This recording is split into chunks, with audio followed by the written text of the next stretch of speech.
स्कूलें बंद हैं, फीस चालू है, दुकानें बंद है, भाड़े चालू है, ये आपने सुना ही होगा। तो एक सामान्य आदमी, सामान्य इंसान, सामान्य व्यक्ति अपने बच्चों को किस तरीके से पढ़ाएगा? अभी एक घर में अगर 4 बच्चे हैं तो वो एंड्रॉयड मोबाइल लाएंगे कैसा? समझिए पेरेंट्स के पास है एक मोबाइल, तो 3 बच्चे और पढ़ेंगे कैसा? मेरा स्कूल प्रशासन से पूछना है, जब आपकी पूरी स्कूल चालू थी तो आपके स्कूल में 10 क्लासरूम या 12 क्लासरूम, 15 क्लासरूम चालू थे। उस वक्त का लाइट बिल समझ में आता था, उस समय खाला माँ मौसी का पगार समझ में आता था, प्यून का पगार समझ में आता था, वॉचमैन का पगार समझ में आता था। लेकिन जब से लॉकडाउन चल रहा है तब से इन सारे खर्चे को आप बचत में चला रहे हो, तो भी फीस 100% मांग रहे हो, एक्स्ट्रा एक्टिविटीज मांग रहे हो, कंप्यूटर फीस मांग रहे हो, पीटी फीस मांग रहे हो, जबकि ये सब नहीं हो रहा है। उसके बावजूद भी अगर वो स्कूलें अगर दबंगाई कर रही है, भाईगिरी कर रही है कि हम आपके बच्चों को मतलब आगे नहीं देंगे, रिजल्ट नहीं देंगे, उन स्कूलों पर कार्रवाई होनी चाहिए और कार्रवाई नहीं होगी तो उस कार्रवाई को मैं आगे तक पहुंचाऊंगा। सर, कोरोना काल में सबसे ज्यादा परेशानी गरीब तबके को हुई है।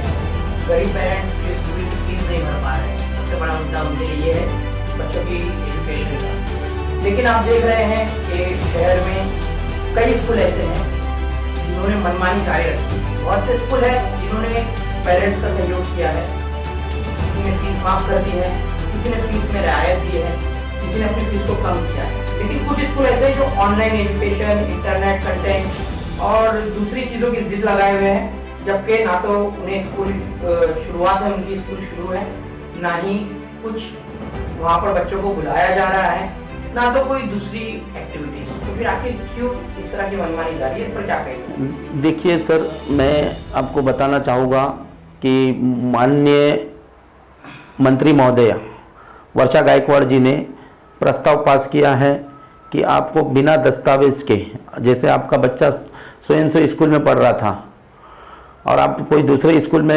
एडमिशन करना चाहते हैं या उसके पास बर्थ सर्टिफिकेट नहीं है, आधार नहीं है, लिविंग नहीं है, तो उसका एडमिशन हो जाएगा। उसी तरीके से कोई भी स्कूल अगर पेरेंट्स को फीस के लिए सताती है तो उस पर भी शिक्षा मंत्री कड़ी कार्रवाई करेगी और उन स्कूलों पे बंदी वगैरह का नोटिस देगी। लेकिन मेरा बोलना ये है कि सर स्कूलें बंद हैं, फीस चालू है, दुकानें बंद है, भाड़े चालू है, ये आपने सुना ही होगा। तो एक सामान्य आदमी, सामान्य इंसान, सामान्य व्यक्ति अपने बच्चों को किस तरीके से पढ़ाएगा? क्योंकि स्कूल समझ नहीं रही है। अभी एक घर में अगर 4 बच्चे हैं तो वो एंड्रॉयड मोबाइल लाएंगे कैसा? समझिए पेरेंट्स के पास है एक मोबाइल, तो 3 बच्चे और पढ़ेंगे कैसा? फिर स्कूल मान नहीं रही है फीस को लेकर।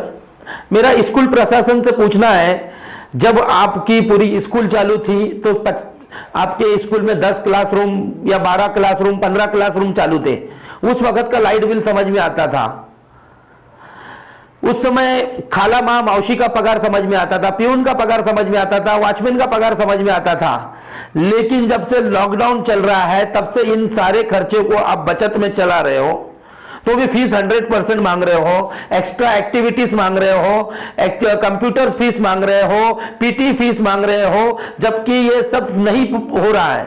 उसके बावजूद भी अगर वो स्कूलें अगर दबंगाई कर रही है, भाईगिरी कर रही है कि हम आपके बच्चों को मतलब आगे नहीं देंगे, रिजल्ट नहीं देंगे, उन स्कूलों पर कार्रवाई होनी चाहिए और कार्रवाई नहीं होगी तो उस कार्रवाई को मैं आगे तक पहुंचाऊंगा। ये मेरा। लेकिन जो स्कूल की खालामा वगैरह और टीचर्स की पगार, उनके घर में भी तो प्लास्टिक की रोटी नहीं बनती। तो फिर खैर चलिए, स्कूल गलत कर रहे हैं मानते हैं, लेकिन एक सवाल ये भी है ना, तो टीचर्स का क्या होगा? लेकिन उनके खिलाफ उनके गवर्नमेंट उन टीचर्स के लिए क्यों कुछ नहीं कर रही है? उनको भी तो कुछ मिलना चाहिए, कुछ नहीं तो कुछ तो दिया जाए, ये भी तो एक है। तो गवर्नमेंट इसमें कुछ क्यों नहीं कर रही है? क्योंकि हमने स्कूल का तो सवाल पूछ लिया, लेकिन स्कूल्स के मैनेजमेंट अभी जैसे तो सोचिए आप, जैसे टीचर्स का हम सोच रहे हैं, ये सुनिए ना, सुनिए तो सर, अभी मैं बताता हूं आपको। जैसे क्या अभी ये खुलासा तो मैंने किया आपके सामने कि टीचरों के मामलात को लेकर, हाँ प्राइवेट टीचर्स को लेकर कि फीस चालू है, लेकिन आज के तारीख में मेरे पास ऐसे 20-25 टीचर्स हैं जिनको 5-5, 6-6 महीनों से पगार नहीं दी गई है और स्कूलें फीस बराबर ले रही है। उन स्कूलों पर क्या कार्रवाई करेगी महानगर पालिका? मैं बताना चाहता हूं कि मुंब्रा, कौसा और ठाणे शहर के अंदर ऐसी 65 स्कूलें इनलीगल चल रही है। पिछले सालों में मैंने उन स्कूलों पे कार्रवाई करने की मांग की थी हमारे उपायुक्त साहब मनीष जोशी साहब से, तो आज तक वो कार्रवाई नहीं हुई। हमारे प्रशासकीय लोग जैसे असलम कुंबले जो यहाँ के गट शिक्षक अधिकारी है, वो जाते हैं पुलिस स्टेशन में, लेकिन पुलिस स्टेशन का सवाल ये होता है कि आपके वरिष्ठ क्यों नहीं आए उन स्कूलों पे कंप्लेंट करने? तो वही बात है सर, सत्ता में एनसीपी है, महागठबंधन की सरकार है, शहर में एनसीपी है, मंत्री यहाँ से है, तो आखिर क्यों पेरेंट्स परेशान है? और एनसीपी नहीं देखिए किस तरह से, एक तरह से एनसीपी ने पूरा इसका प्रचार भी हुआ था कि देखिए एनसीपी ने स्कूलों की फीसें कम करवा दी, माफ करवा दिया, कई सारे स्कूलों की लिस्ट दी गई थी, लेकिन उनमें से कई स्कूल अब नाफरमान हो गए। ऐसा क्यों? नहीं, जो स्कूलें नाफरमान हुई है उस पर कड़ी कार्रवाई की जाएगी। उस पे शिक्षण मंडल के नियमों के अनुसार वो अपनी स्कूल की गाइडलाइन चलाते हैं या नहीं चलाते हैं, उस पर खास करके कार्रवाई की मांग करूंगा। क्योंकि मुंब्रा में आप जानते हैं कि 4 शटर खरीद लिया या 4 शटर की भाड़े पे ले लिया। एक और हमने आपसे एक और बात हम कहेंगे यहाँ पर, एक चीज की हम यहाँ पर अप्रिशिएट करेंगे, एनसीपी पार्टी के आप ही के जो इशरत शेख हैं, उनकी तरफ से काफी कोशिशें हुई है, देखा हमने, उन्होंने कैश तक फीसें भरी है, ये अप्रिशिएबल बात है, इससे कोई इनकार नहीं, इसमें कोई एनसीपी के कितने भी निशाने साधे, लेकिन उन्होंने कुछ जरूरतमंद बच्चों के लिए फीस का इंतजाम किया, चेक्स दिए, उसकी न्यूज भी हमने कवर की थी, कैश तक के दिया उन्होंने, और वो भी छोटा मोटा अमाउंट नहीं, 10-10 हजार से 15-15 हजार, ये हम मानते हैं। लेकिन आखिर क्यों इतनी सब मेहनत करने के बावजूद भी क्यों स्कूल है, इतनी कुछ स्कूल है जो एकदम ढिठाई से ये कर रही है, तो इस पर क्या कार्रवाई है? इस पर तो मैं जैसे हमारे ठाणे महानगर पालिका के उपायुक्त मनीष जोशी साहब के पास स्कूल के मामलात है, तो मैं उनसे भी मुलाकात लूंगा, फिर यहाँ के जो शिक्षक अधिकारी उनसे भी मुलाकात लूंगा, और यहाँ से अगर सॉल्व नहीं होता इस मसले को तो इंशाल्लाह मैं वर्षा गायकवाड़ जी मैडम के पास बैठूंगा इस मसले को लेकर, और जो पेरेंट्स, जो बच्चों के माता पिता इस मामले से नाखुश है, जैसे मतलब परेशान है कि स्कूल जबरदस्ती दबंगाई कर रही है, स्कूल फीस ले रही है, बंद स्कूलों में फीस ले रही है, जिनके पास एंड्रॉइड मोबाइल नहीं है, उन बच्चों का क्या होगा भविष्य? तो क्योंकि बच्चे पढ़ नहीं पा रहे, आज मैं देख रहा हूं मेरे घर के बच्चे, मेरे बच्चे की मामला भी अगर देखूं तो जहां बच्चे 5 घंटे पढ़ते थे स्कूल में जाके, सुबह 7 से अगर 12:30 और 12:30 से 5:30, ऐसे 2 टाइम में स्कूल चलती थी जिसमें 5 घंटा बच्चे पढ़ते थे स्कूल, तो 5 घंटा न पढ़ते हुए अगर आप आधा घंटा ऑनलाइन पढ़ा रहे हो और 100% फीस मांग रहे हो, पूरी फीस मांग रहे हो, तो ये आधे घंटे की पढ़ाई में जहां पर मतलब ना टीचर डांट सकती है ना मार सकती है, तो ये कैसी पढ़ाई होगी? और आपको फीस लेने का अधिकार कैसा हुआ फिर? आप भी इस बात से बिल्कुल सहमत हैं कि ऑनलाइन पढ़ाई सिर्फ एक ढकोसला है? एकदम। दौर में आपको लगता है कि बच्चे ऑनलाइन पढ़ पाएंगे? नहीं पढ़ पाएंगे, बिल्कुल नहीं पढ़ पाएंगे ऑनलाइन पढ़ाई। और खास करके मैं उन बच्चों पे, बच्चं के माता पिता से निवेदन करना चाहता हूं जिनके घर में 4 बच्चे, 2 बच्चे हैं और मोबाइल 1 है, तो इस वीडियो को, इस आपके न्यूज को ज्यादा से ज्यादा लोगों तक पहुंचाए, मैं उनसे भी निवेदन करता हूं, और मेरे साथ आकर मेरे साथ खड़े रहे। मतलब आपसे कांटेक्ट किया जा सकता है अगर स्कूल की फीस को लेकर? स्कूल की फीस को लेकर मैं उनके साथ एकदम कंधे से कंधा मिला के खड़ा हूं, उनके बच्चों के भविष्य के लिए खड़ा हूं। मैं इस देश का, इस राज्य का और इस शहर का एक जिम्मेदार व्यक्ति हूं। एक जिम्मेदार व्यक्ति होने के हिसाब से मुझे उन जिम्मेदार जो बच्चे हैं, आज देश का भविष्य होने वाले हैं, कल जाकर वो बड़े अहदों पर जाएंगे, आज उनका एजुकेशन खराब हो रहा है, तो इसमें कहीं ना कहीं महानगर पालिका का दोष है, राज्य सरकार का दोष है, केंद्र सरकार का दोष है। अब जैसे कि फॉर एग्जांपल अगर आपको मैं बताऊं कि जिनके पास नौकरियां नहीं है, क्योंकि नौकरियां है तो ट्रेन बंद है, तो नौकरियों पे नहीं जा सकते। अब वो आदमी छोटा मोटा धंधा लगाता है, हाथ गाड़ी लगाता है, तो उसमें आके महानगर पालिका गाड़ियां तोड़ देती है, तो ये देश आर्थिक परिस्थिति में जाएगा या नहीं जाएगा? बिल्कुल आर्थिक परेशानी में जाएगा। आर्थिक परेशानी में जाएगा, क्योंकि वो आदमी, जो इंसान अपना छोटा मोटा भांडवल लगाकर हाथ गाड़ी खरीद के, भाजी तरकारी बेच के अपने बच्चों का पालन पोषण करना चाहता है, महानगर पालिका उस पर भी कार्रवाई करती है, उसकी बेचारे की गाड़ी तोड़ देती है। मैंने हाल ही में 2-8 दिन पहले एक वीडियो देखा, बीरा रोड का वो वीडियो बताया जाता है, उसमें एक चाचा जैसे व्यक्ति में भी हो रहा है और मुमरा में भी महानगर पालिका। तो मैं महानगर पालिकाओं से बोलना चाहता हूं कि आप देश को ऊंचाई की तरफ नहीं और नीचे लेकर जा रहे हो। आपको आपका टैक्स वसूलने के लिए ढोल लेकर बजाते हो।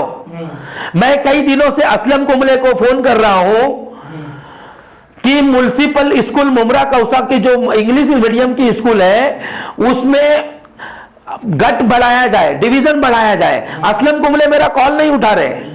मनीष जोशी जी को फोन किया, मनीष जोशी जी मेरा फोन नहीं उठा रहे।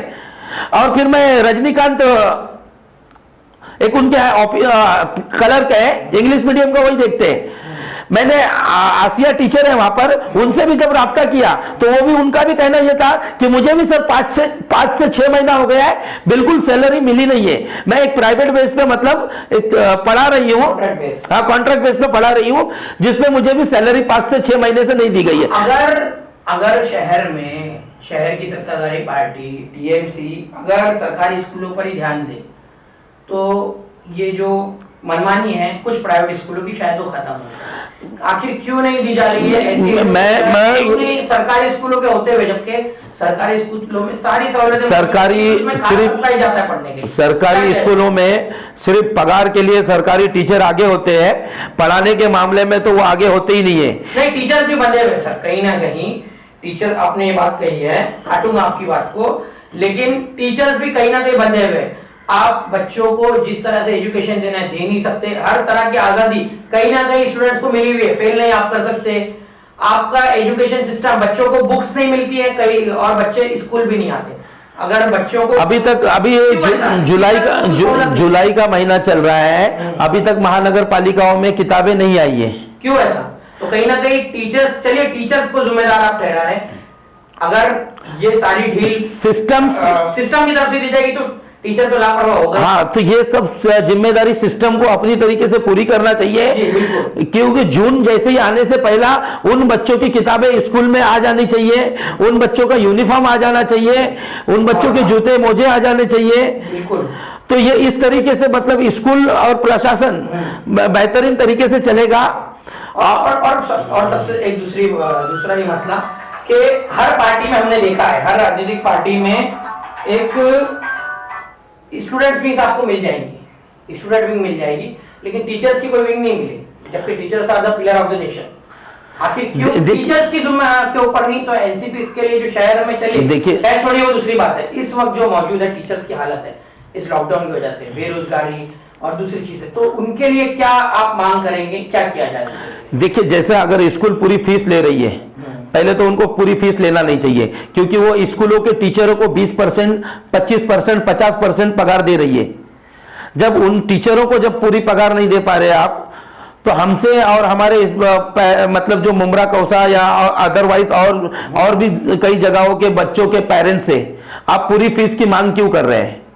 और ज्यादा जो एक्टिविटीज फीस है उसकी क्यों मांग कर रहे हैं? और सरकार ने खुद, राज्य सरकार ने कहा है कि ये सारा एक्टिविटीज फीस हटाकर 15% लेस दिया जाए। लेकिन मैं राज्य सरकार से निवेदन करूंगा, ये सारा एक्टिविटीज फीस हटाने के बाद भी 15% से कुछ नहीं होता है। मिनिमम 40%, 60% कम करना चाहिए, जिससे पेरेंट्स आसानी से भरे। क्योंकि जब हमारे बच्चों को जहां 5 घंटे पढ़ रहे वहां आप आधा घंटा पढ़ा के खत्म कर रहे हैं मामला, तो हमारे बच्चों पर, हमारे देश के आने वाले भविष्य पर क्या असर होगा, कैसा असर होगा? क्योंकि वो आधे घंटे में, और वो भी ऑनलाइन कैमरे के सामने, मोबाइल के सामने पढ़ रहे, तो क्या पढ़ाया जाएगा? कुछ नहीं। जहां टीचर की डांट नहीं होगी, जहां टीचर सामने नहीं होगी, तो कैसा पढ़ेगा बच्चा? ये देश का भविष्य आप खत्म कर रहे हैं। उम्मीद करेंगे कि आपने जो ये मुद्दा उठाया है इसको कंटिन्यू किया जाए। शहर की सत्ताधारी पार्टी से भी अपील है कि उन्होंने शहर की सत्ताधारी पार्टी से नहीं, राज्य सरकार से भी अपील है, और इस मामले में केंद्र सरकार भी ध्यान दे कि रेल बंद है।